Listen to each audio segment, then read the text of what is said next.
Well, we hope for a bigger and better event than what we had last year. It's obviously we had a little bit of rain last year, which deterred some of the walk-up fans, but we're looking at the radar. Everything's looking good for next week, and if we have a good spring like we've had so far, 80-degree sunny weather, then obviously it's going to be good for us. But we've got some great NASCAR talent as far as short track talent. We're just going to build off of last year. I thought the race went incredibly smooth last year.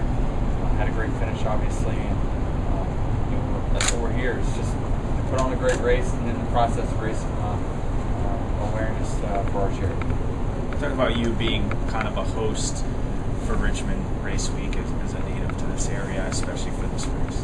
Yeah, I mean, it's good to come back home no matter what the circumstances, but to do some of the events that I've already done, already announcing a huge donation to VCU over these next 3 years, and that money comes from the fans that come in and watch this race, and so it's so important for us, for the fans, to come out and help support and watch some racing, some good racing here at RIR next Thursday.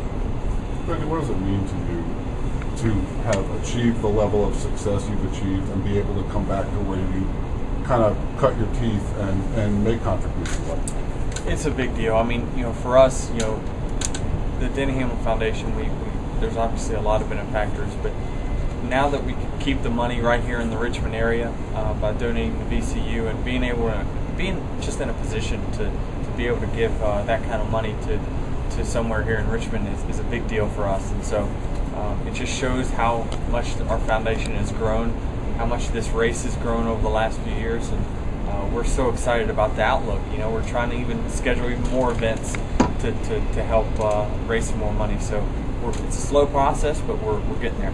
Is it important to you to kind of stay connected to here, even though you don't live here anymore? It's so important. I mean, I've still got most of my family that lives up here, so it's always got a special place. I was just driving down 360 yesterday, and it was like, wow, look at all these new restaurants and shops and everything. It's the city has just grown so much, and so for me, it's great to get back here and see old friends. And as a guy who raced on these tracks, these short tracks around here, what does it mean to you now as a celebrity, big shot NASCAR guy to give local track guys the opportunity to race against you? Well, not only that is to have some of the local guys come out here that otherwise wouldn't have a chance to run on the big track. I mean, they're really running a NASCAR sanctioned event on a NASCAR race weekend. So this is a big deal for them. A lot of the nationwide teams will be here unloading during that day that we're going to be racing. Some K&N Pro Series race will be here as well. So it's a chance for them to be seen. The races will be on TV channel once again. So it's a good deal for everyone involved, especially the competitors that otherwise wouldn't get a shot to come out here and run. You've been doing this for a while and at a pretty high level. Is there still like a pinch me quality to it for you that you have fun about it? There's still a pinch me quality to you for how much your career has taken off and how successful you've been and how much you're able to do for other people? Yeah, I mean, that's one of the great things about it. I mean, I've looked back and of all the things that I've been able to do these last 5 or 6 years, and it's just wow, what an opportunity I've gotten, and everything's just happened so quickly, and I'm have an unbelievable sponsor. I'm in a stable race team. Everything has just been really blessed as far as that's concerned. So for me, I'm just kind of pinching myself, thinking when you wake up that we've been able to do some great things being in the position I've been in. You assess your season, the 1 win, 6th in points, new crew chief, kind of just in retrospect the last month and a half. It's been good. I feel like that we still have some strides to go. I think that I talked about it last week. I think we're halfway back to where we need to be. We're definitely better than what we were last year, but we still got some strides to go. But it's going to be a few months before our communication's all down pat and we know where we're at. Darian getting race cars to the racetrack like he likes to build them, that all takes time. And so we're slowly getting there, but definitely more competitive than what we were last year.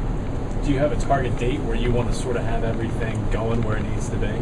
Yeah, I mean, you look and you hope by July 1st you have what you have. That's what you're going to be racing in the chase. Those cars, all the updates for that year really are coming out around that time. So you try to time the year as good as you can, and because we know everyone steps up as soon as the chase starts.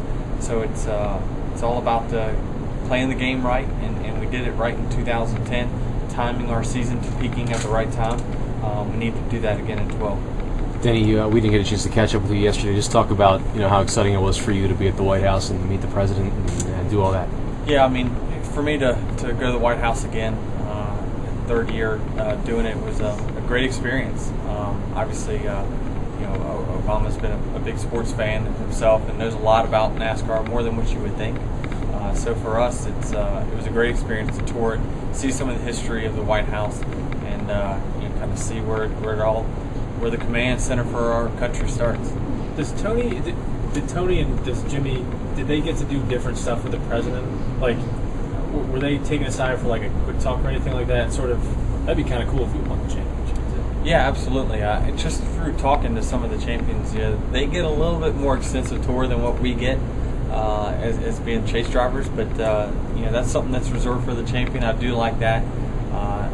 I know a few of them have talked about in years past, Bush would take a lot of time for him and show him around the Oval Office and sit down and chat for 30 minutes or so around the Oval Office. So that to me is very cool experience that you would hope to be a part of one day. Non-NASCAR question. Talk about caddying for Bubba Watson, being at the Masters, him going on to win it in dramatic fashion. It was an unbelievable weekend for sports, really, and golf in particular. For me, it's not too often you can caddy for a Masters champion on that given year, but it was a great experience for me. I had never been to Augusta before, so to see it was just a sight in itself, and just to be a part of his weekend. I know it was a big deal for his family, and for him to win it the way he did was just an amazing feeling. And I talked about, I got more text really than when he won than I did when I usually win in the Cup Series. So it was a great weekend for us to have an off weekend and be able to watch your friend win. How'd you guys become friends? Really, our agents knew each other a couple of years ago and said that we should golf together. We did, and ever since then, our personalities have been pretty much the same. So it's been pretty easy to have start a friendship from there. But he's a big race fan. He knows all about it. Did you teach him how to hit that duck hook? Well, he probably saw me do it once or twice, but I went out on the range with him and thinking about that hook is that's the way he practices. He picks a distance. He'll hit one straight. He'll hook one way, hook one in the other. That's the way he does it with every distance that he practices with on the range. So it's preparing for those shots in the woods that got him that opportunity. Is it remarkable as a guy who can maybe come up with your own style as a race car driver to know that he's never taken a lesson, he's completely self-taught, and that's kind of crazy. Yeah, I mean, it shows the natural talent of the game. I mean, I think it's just like racing. There's some drivers that get better because they get more track time and they get a little bit more experience, and then there's some that just have it. And he seems like one of those guys that just has it and doesn't need lessons. He knows what he needs to do. 60th year of RIR. Do you have a memory from when you were a kid of coming out here watching a race or anything like that? Yeah, I mean, I have quite a few that I remember. A lot of them are on probably the top 10 highlights of this racetrack, whether it be Harvick and Ricky Rudd getting into each other, or Rusty Wallace spinning out Jeff Gordon. I mean, all those are big memories, but really for me the first one was I think in 1992 when Bill Elliott and Alan Quickie or it might have been Davey Allison, were battling for a race win, and obviously Bill Elliott won, and it was a streak of 3 or 4 in a row for him. So that was I was a huge Elliott fan, and that was my first moment where I really kind of got addicted to NASCAR. What was better that night, Rusty spinning out Gordon or Gordon's car dying in Earnhardt's pit stop? I couldn't remember. I just remember everyone just cheering a lot once Gordon got wrecked. So I never understood why people cheered when they wrecked, but I understood at that point. Wasn't that the race when Jarrett nudged Labonte out of the way and turned 4 to win too, and everyone's like, wait, you're supposed to be a good guy? Yeah, it was. I don't know if it was all part of the same race or not, but it seemed like it was. That was an amazing race. I think it was right after the track either got paved or sealed that race occurred, but it was one of the ages. Denny, you've had success here. You said you look forward to coming home, but how anxious do you get to get on the track, not just for your race, but for that Sprint Cup race as well?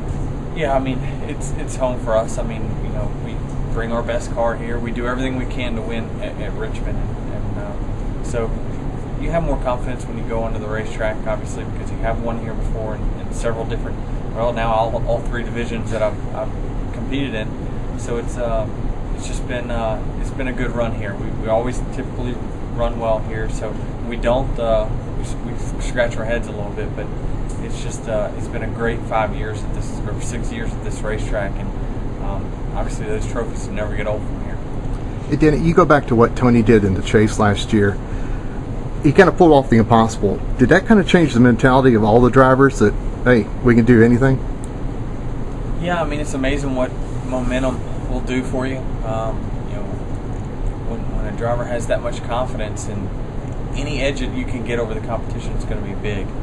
Our cars are so close nowadays, you can't hardly tell the difference between a winning car and a 15th place car. But when the driver has that extra motivation and aggression, he showed what you could do with it, and obviously went on a tear. Did that motivation, you think, you know, having known him a little while, did some of that motivation come, you think, from the media putting pressure on him to win?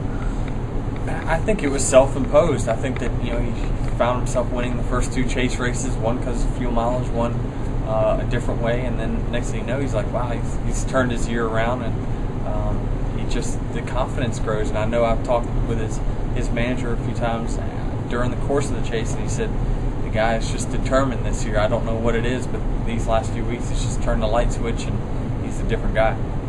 Denny, did you buy those jeans like that, or is that a Denny laundry accident? No. Yeah, it seems like you pay more the nastier they are. Another funny question. You did the Dougie on a intro. Is that your new thing, or is that a one-time? Well, it's a one-time thing until there's music and other intros or anything like that. I don't know. I was just kind of in the moment there, and I thought it was a good idea at the beginning, and then I thought maybe the night before it was a bad idea, and then I was like, well, I can't have the music and then not do it too. So I just went ahead and went through it.